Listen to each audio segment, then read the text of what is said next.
अस्सलाम वालेकुम।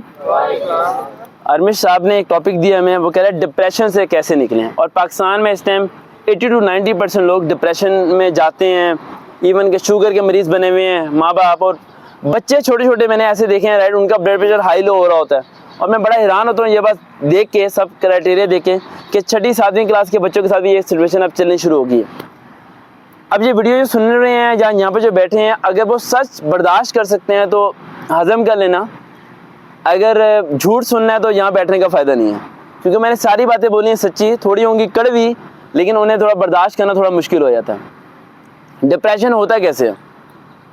देखो, अगर किसी बड़े बंदे को डिप्रेशन है, यानी वालिदैन को अगर शुगर है या डिप्रेशन के मरीज़ है या दिमाग की नसें उनकी फटती हैं, रात को उन्हें नींद नहीं आती, तो 90% उनकी औलाद उनसे बदतमीज़ी करती है, 90% उनकी औलाद उनके आगे ऊंचा बोलती है, 90% उनकी औलाद उनके आगे बगावत करती है, उन्हें डांटना शुरू हो जाती है उस तरह जिस तरह बाप बचपन में अपने बच्चे को डांटता था। अब बच्चा बड़ा होकर बाप को डांटना शुरू हो जाता है। अबू जी आपको समझ नहीं आती, ये मेरे नोट से आपने बेच कैसे दिए?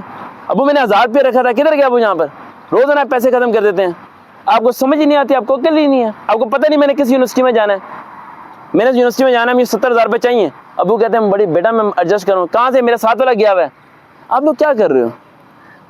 आप लोग खुद अपने माँ बाप को मौत की तरफ लेके जा रहे हो।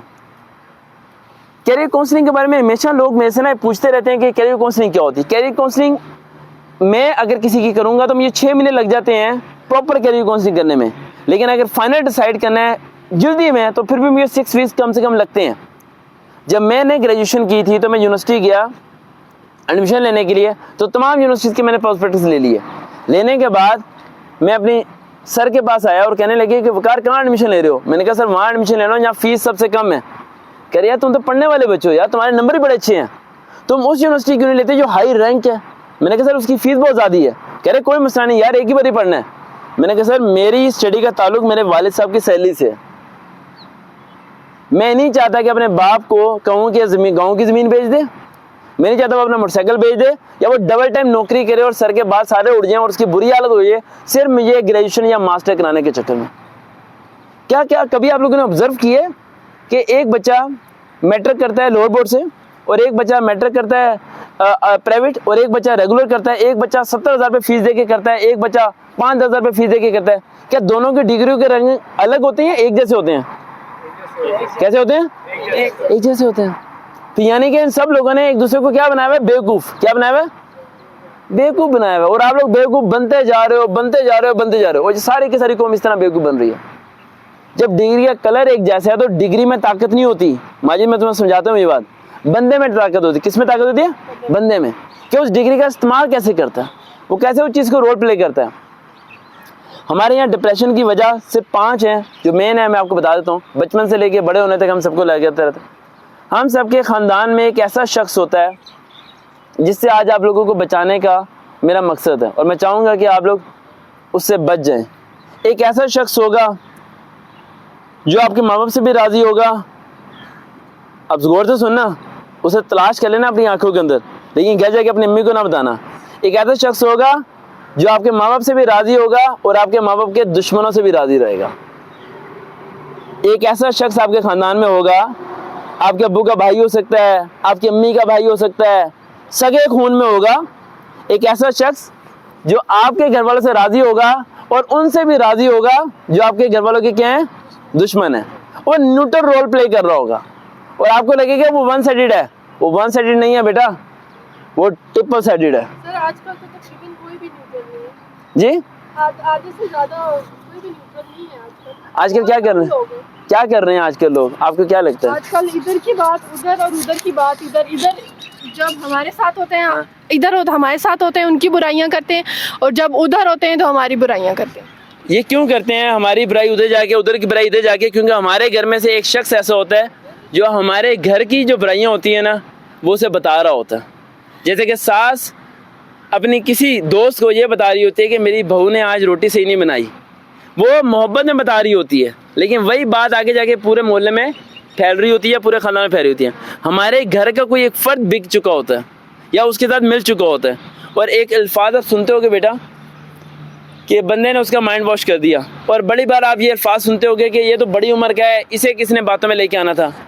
आपकी उम्र चाहे 70 साल हो 80 साल हो, आप बातों में आ जाते हैं। अगर इंसान बातों में ना आता तो अल्लाह ये क्यों फरमाता है कि तुम हदायत मांगो। हदायत के लिए कोई उम्र तो नहीं है ना, हदायत के लिए कोई उम्र नहीं है। आप गुमराही किसी भी उम्र में जा सकते हो। आप 80 साल के बंदे को देखते हो, आप कहते हो सर ये समझदार होगा, नहीं, क्या पता उसके बाद हदायत ही ना हो। और अगर उसके बाद हदायत नहीं है तो उससे बड़ा जाहिल कोई नहीं है। और हिया का पहलू भी हम यही लेते हैं, हम हिया भी उम्र से लेते हैं। मैं बड़ी बार ऑब्जर्व करता हूँ कि एक 80 साल का 75 साल का बंदा बैठा है, लड़की एक खड़ी है, वो कहेगी वो बाबा जी है ना, उनके बाद मैं सेफ़ हूँ। क्या पता उस नौजवान के बाद मैं सेफ़ नहीं हूँ, क्या पता वो बाबा जी के बाद अब सेफ़ ना हो, नौजवान के बाद अब सेफ़ हो। हिया का ताल्लुक भी उम्र से नहीं है। क्या आपकी गली में कुछ ऐसे बाबे नहीं हैं जो आप गुजर रहे होते तो वैसे देख रहे होते हैं, आपको खुद समझ आई थी कि ये बाबा का दिमाग वही है। जो गलत लोग होते हैं ना, वो उम्र के किसी भी हिस्से में चले जाएं बेटा, वो गलत ही होते हैं। 40 साल के बाद इंसान की आदतें तब्दील नहीं होती, इसीलिए हुज़ूर सल्लल्लाहु अलैहि वसल्लम ने नबूवत का ऐलान 40 ईयर्स में किया था। 40 साल में किसी पहले अगर आप झूठ बोलते हो ना, और 40 साल के बाद आप सोचो मैं झूठ छोड़ दूंगा, आप जान लगा लो आप फिर भी झूठ बोल दोगे। 40 साल की वर्किंग 1 मिनट में नहीं छूटती। ये उसी तरह है कि आप 11 महीने चोरी करते हो, तराजू में नाप तोल में कमी करते हो, एक रमज़ान आता है और आप सब मौलवी कहते हैं शैतान कैद हो गया, फिर भी बेईमानी हो रही है। वो 11 महीनों की आदत 1 महीने में कैसे छूट सकती है, पॉसिबल ही नहीं है। अब आपके ख़ानदान में जो इर्द गिर्द के लोग हैं जो ये डिप्रेशन के शिकार करते हैं लोगों को, उनसे बचने का मैं तरीका आपको बता देता हूँ थोड़े से।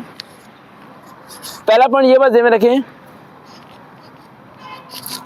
आप लोग ना हर बात जब आपके वालिदैन फ़ोन कर रहे हो किसी को, क्या कर रहे हो, फ़ोन कर रहे हो किसी को, पप्पा को, खाला को, किसी को भी, आप उस टाइम वो जो भी बोल रहे हो ना, आपने उस टाइम उन्हें कुछ बोलना नहीं है। आपको लगता है कि आपके वालिदैन समझदार है, कोई भी माँ नहीं चाहती कि मेरी बेटी का रिश्ता गलत हो, कोई बाप भी नहीं चाहता। फिर माँ बाप बेटी और बेटे के रिश्ते करने के बाद परेशान क्यों बैठे होते हैं कि यार हमने 6 लाख खर्च किए बेटे की शादी पे, बेटी पे 8 लाख का जहेज बना दिया, रिश्ता बड़ी मुश्किल से तलाश किया था, ये फिर तलाक तक बात कैसे पहुंच गई। कोई वालिदैन भी अपने बच्चे को कुएं में नहीं फेंकना चाहते, कुएं में फेंकवाता कौन है, इर्द गिर्द के लोग। आपके इर्द गिर्द के जो लोग होते हैं वो आपके माँ बाप का दिमाग ख़राब कर रहे होते हैं। तेरी बेटी इतनी बड़ी होगी, उसे क्यों पढ़ा रहा है, छोड़ दे उसकी पढ़ाई, पढ़ा के क्या करेगा, चाह दे बस, काम शाम दे और बस शादी कर दे। बेटे को देख तूने क्या किया, बेटा निकम्मा है। एक बेटा निकम्मा है ना, उसे खानदान वाले आके घर में ही आके उसके बाप के सामने निकम्मा कहते रहेंगे और बाप डबल निकम्मा कहता रहेगा। और मैं उन वालिदैन को ये कहना चाहता हूँ कि क्या आप छत पे खड़े होकर देखें, क्या आपको आधी अवाम रेडी लगाते हुए नजर नहीं आती मर्द, क्या वो भूखे सोते हैं, खाना खा के सोते हैं, क्या पढ़े लिखे हैं वो, नहीं। अगर पढ़ाई हासिल कर लो तो ठीक है, अगर नहीं भी हासिल करते भूखे फिर भी नहीं मरोगे तुम लोग यार। एक माइंड स्केच बनाया हुआ है यहाँ पर, पता नहीं कौन सा, कि अगर एक बच्चा नहीं पढ़ रहा तो भाई उसे जबरदस्ती पढ़ाओ वरना वो नाकाम हो जाएगा। मैंने बड़े बड़े अनपढ़ देखे हैं जिनकी सरियों की फैक्ट्री है, जिनकी सीमेंट की फैक्ट्री है, जिनके बड़े बड़े कारखाने चल रहे हैं, और वहाँ पढ़े लिखे लोग फाइल लेके फिर रहे हैं। हर बंदे का माइंडसेट अलग है, उसे तो रिलैक्स रहने दो, वो जिस तरफ जाना चाहता है उसे उस तरफ जाने दो। लेकिन यहाँ सबको एक पटरी पे लेके आया जाता है और बच्चों को डिप्रेशन का शिकार किया जाता है। उसी तरह जिस तरह कुछ दिनों पहले एक छोटी सी बच्ची जो कि क्लास 6-7 की है, उसने सुसाइड किया। उसका मैं लेटर पढ़ रहा था तो बड़ा दुख हो रहा था मैं पढ़ के कि वो 6ठी और 7वीं क्लास की बच्ची के दिमाग में ये था कि मेरे बाबा, फुल डिटेल में बता रहा हूँ, वो कहती है कि मेरे बाबा जब बाइक पे बैठते हैं तो मेरे भाई को बिठा लेते हैं और मुझे नहीं बिठाते। वालेकुम सलाम, बैठे बेटा। वाले साहब भाई को बिठा लेते हैं, मुझे नहीं बिठाते। और मामा जो उनसे बिला वजह डांटती रहती है। बाप घर से आता है तो बेटी को डांटना शुरू होता है, ना कि बेटे को डांटे। वो बच्ची इतनी डिप्रेशन में चली गई, इतनी सोच में चली गई कि एक ना एक दिन आके उसने क्या किया, खुदकुशी कर ली। ये खुदकुशी नहीं है, ये मर्डर है। क्या है ये बेटा, मर्डर।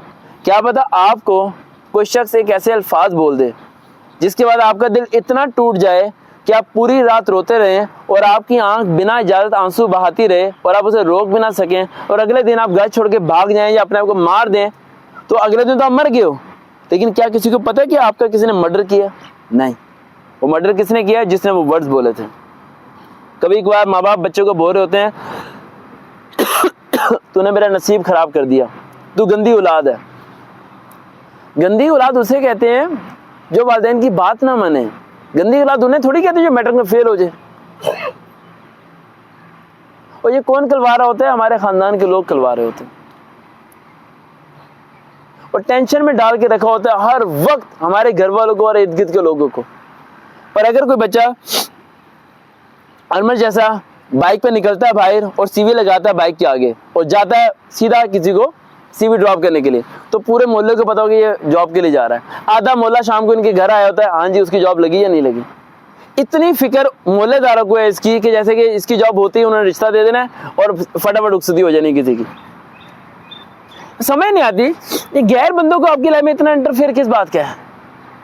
आप देखो ना, आप जितने भी डिप्रेशन में जाते हो, जेब बोतल में ये पानी की भी निकाल देना, बैग में से जेब बोतल पानी की निकाल लेना। जितने भी बच्चे आप लोग जाते हो डिप्रेशन में, उसकी सिंपल एक वजह, इर्द गिर्द के लोग, उनकी बातें, वो आपके दिमाग को यहाँ पर खराब कर रही होती हैं। क्या 4 लोग आपकी तकदीर का फैसला करेंगे? एक लास्ट पॉइंट बताता हूँ आपको, उसके बाद 5 टिप्स बता के फिर दूसरे पॉइंट की तरफ आ जाएंगे।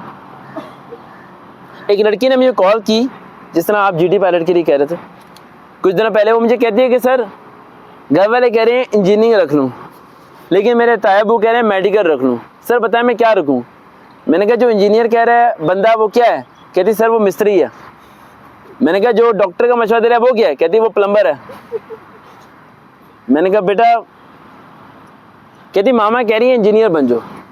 मैंने कहा मामा कभी स्कूल गई हैं? कहती नहीं।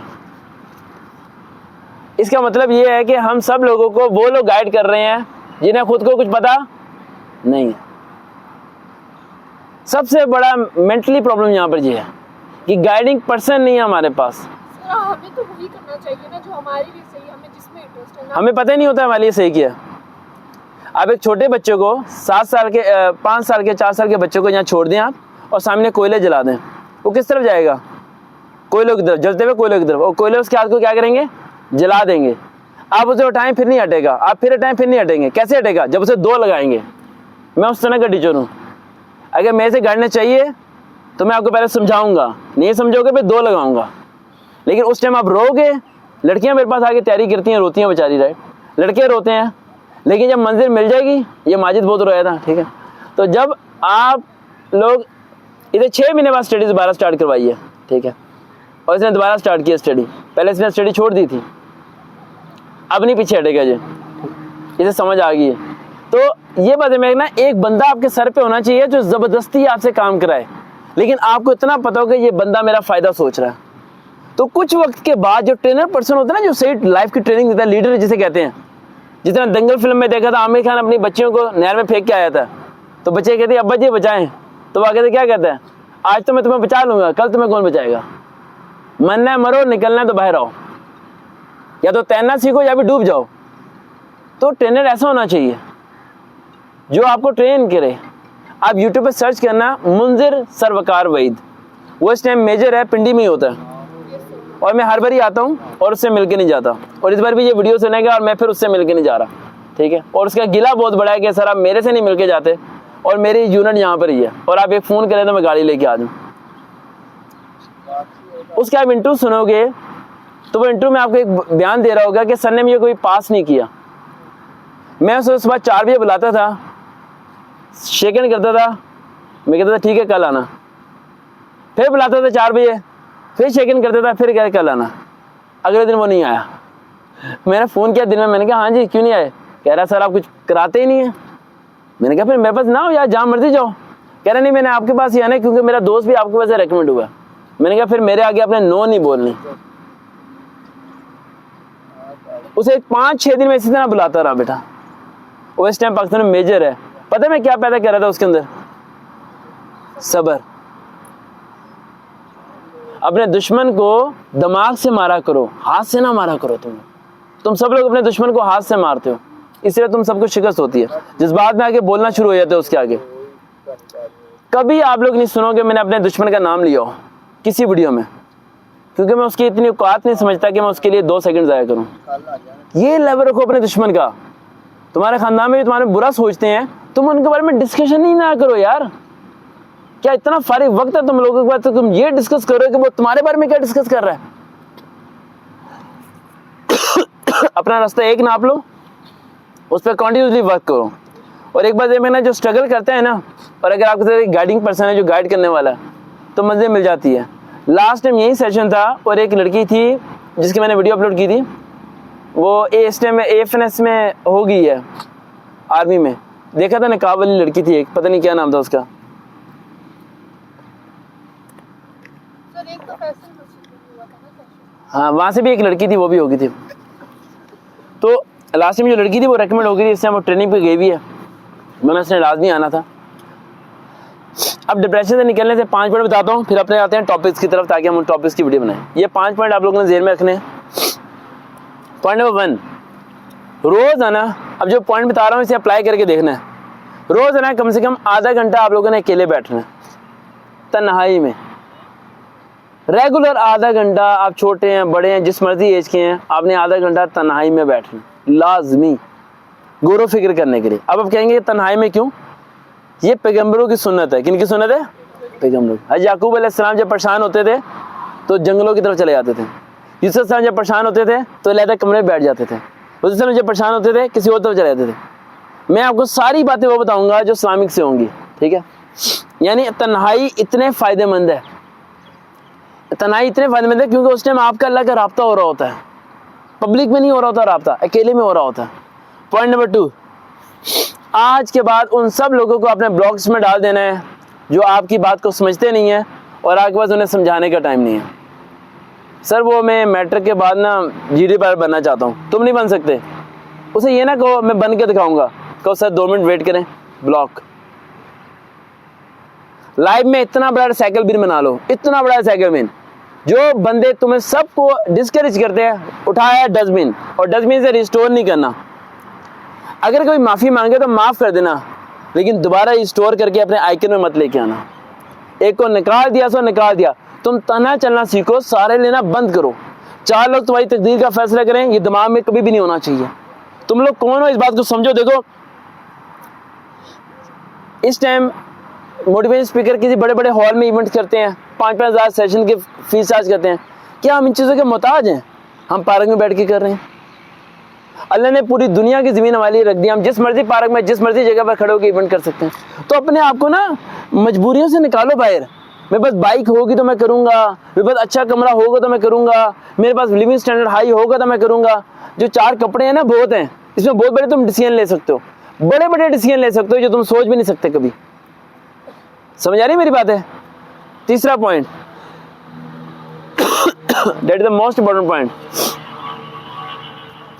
आपकी लाइफ में संडे नहीं होना चाहिए। I hate Sunday, I don't like it. Holiday नाम की चीज़ आपकी ज़िंदगी में नहीं होनी चाहिए। अपने आप को इतना बिजी करो, इतना बिजी करो, ना कि फिल्में देखने में, ना कि वीडियोस देखने में, किसी न किसी काम में बिजी करो। आपने फ्री नहीं रहना। फॉर एग्जाम्पल जब मेरी अकेडमी शुरू मैंने बनाई थी तो एक लास्ट शिफ्ट होती थी मेरी 7 से 9 की। उस टाइम मेरे पास कोई भी बच्चा नहीं था ट्यूशन पढ़ने वाला, और मैं 7 से 9 बैठे रहता था। एक दिन मेरे वाले साहब अकेडमी आ गए और आके कहते यार अकेला बैठा है। मैंने कहा हाँ। अब ये पॉइंट जे में देखना, मैंने अप्लाई किया अपने ऊपर।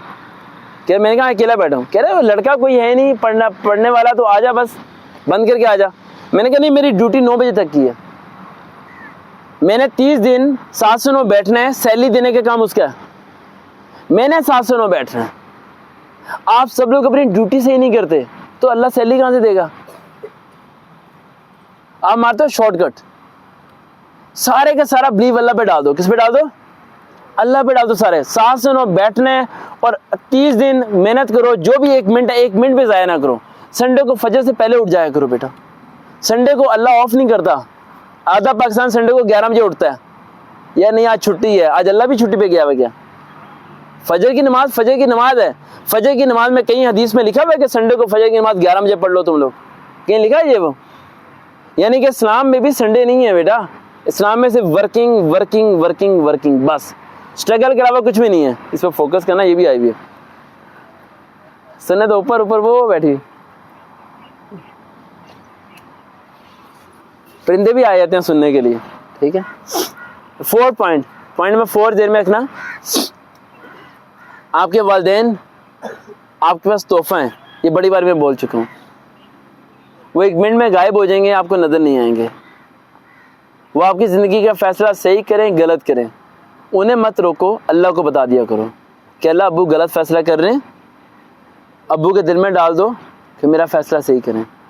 अम्मी गलत फ़ैसला कर रही हैं, अम्मी के दिल में डाल दें कि वो मेरा सही फ़ैसला करें। उनके आगे बगावत ना किया करो। मैं यकीन से कह रहा हूँ, उन सब लोगों को मैंने ज़लील और ख्वार होते देखा है जो वालिदैन का अदब नहीं करते। बाअदब, बानसीब, बेअदब, बेनसीब, ये मकौल जिसका भी है, लेकिन 100% सच है बेटा। शादियों के बाद हमेशा ये अल्फाज बोला जाता है कि बीवी ने मियाँ को पट्टी पढ़ा दी, जो सरासर झूठ है।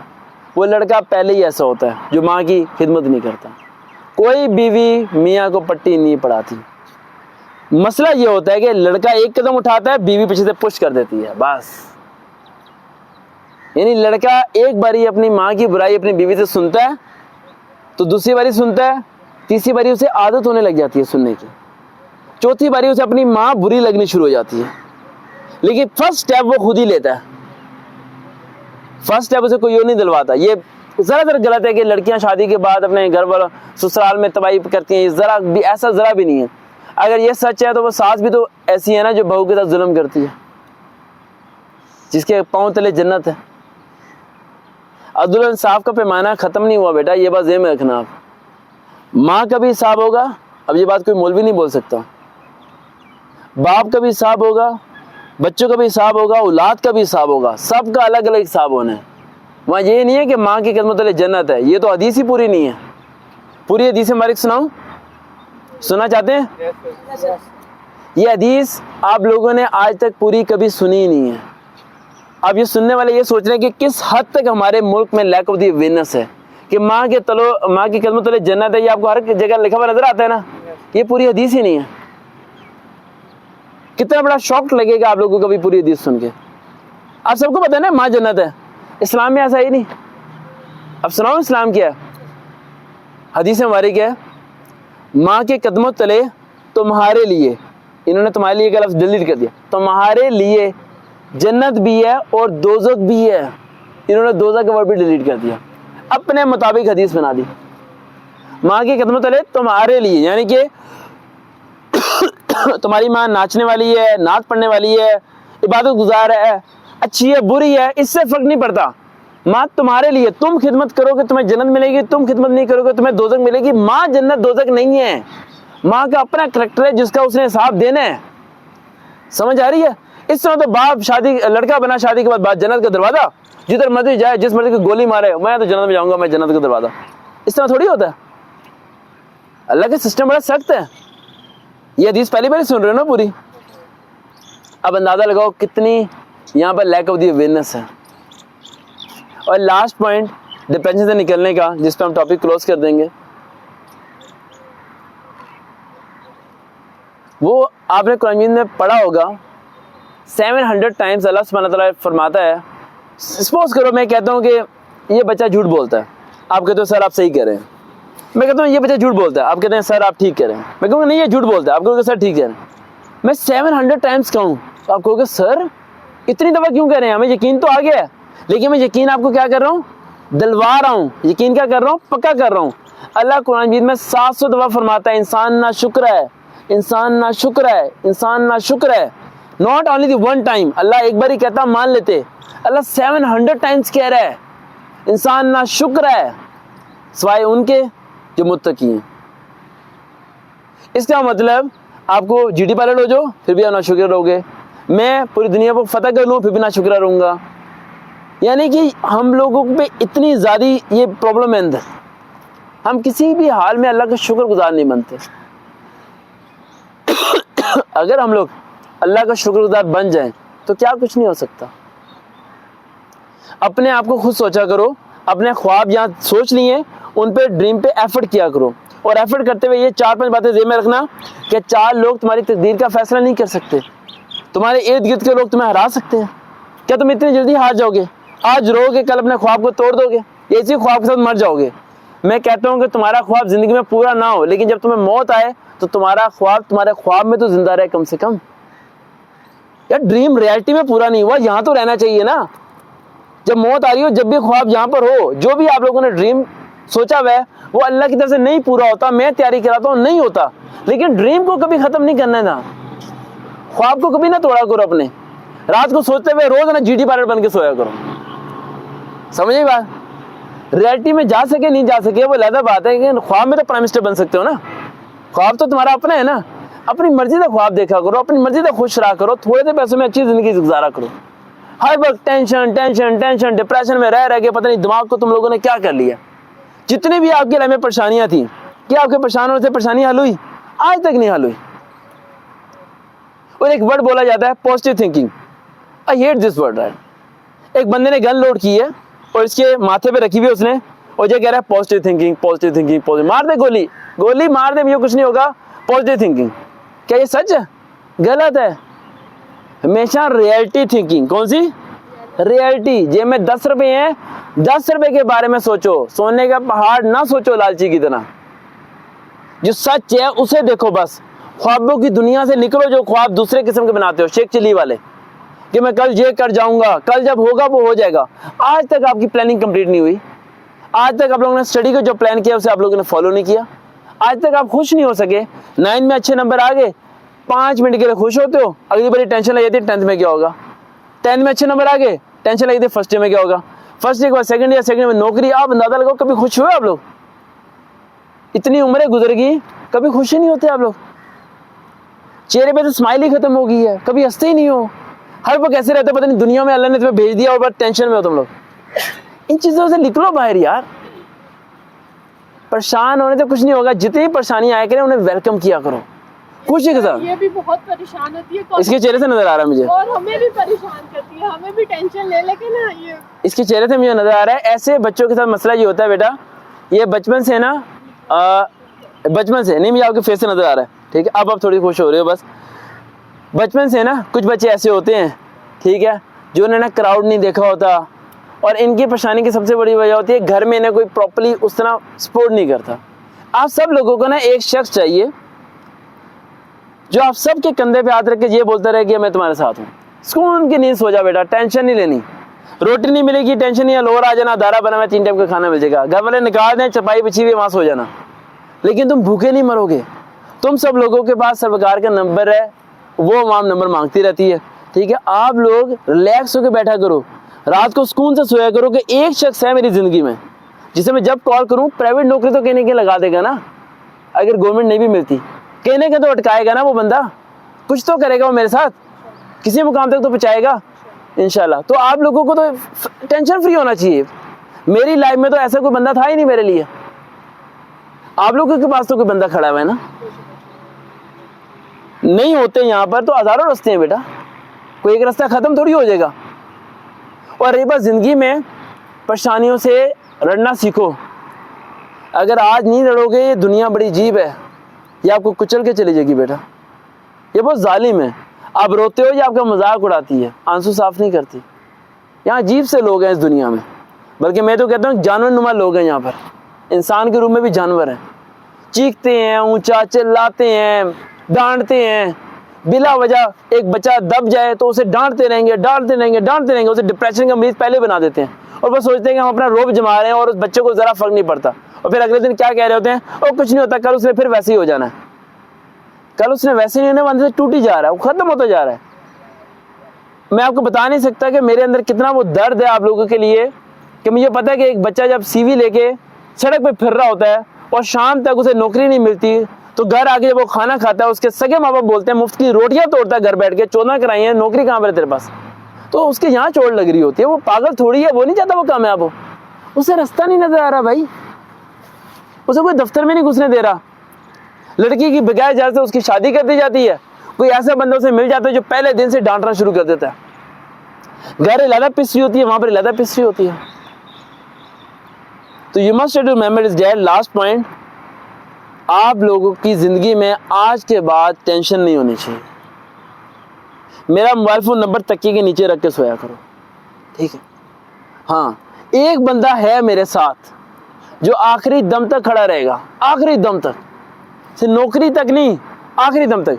शादी से पहले भी, शादी के बाद भी आपको समझाएगा, हर स्टेप पे आपको समझाएगा कहाँ कैसे करना है, कहाँ कैसे स्टेप लेके चलना है, कैसे इन सब चीज़ों को हैंडल करना है। लेकिन अपने घर वालों को ये मत पता चलने देना कि पीछे आपको गाइड कौन कर रहा है, क्योंकि जब मैं आपको गाइड कर रहा हूँगा तो उस टाइम बड़े लोग ये सोच रहे होंगे यार इस बंदे के पीछे कोई है, वरना ये इतनी समझदार नहीं थी जो इतने बड़े बड़े डिसीजन ले रही है। एक लड़की की बात बता दूं फिर मैं क्लोज कर दूं, आपसे वो बात याद आ गई। उसकी शादी भी है इस टाइम 25 को, इस महीने की।